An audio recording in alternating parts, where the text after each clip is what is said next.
মই সমৰ্থন কৰোঁ শেখ হেদায়তুল্লাহ ছাৰ।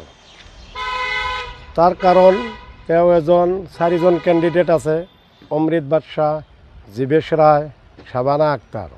চাৰিজনৰ ভিতৰত চবচে উচ্চ শিক্ষাধাৰী হেদায়তুল্লাহ ছাৰ।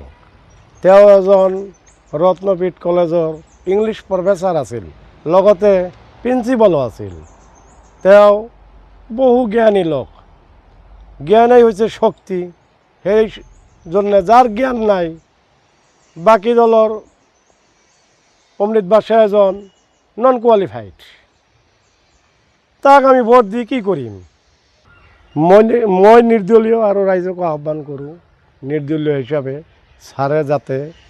ছাৰক যাতে টৰ্চ লাইটৰ ছবিত ভোট দি বিপুল ভোটত জয়যুক্ত কৰি আমাৰ বিলাসীপাৰা বিলাসীপাৰা বিধানসভা সমষ্টিত এজন যোগ্য বিধায়ক হিচাপে টানি আনে।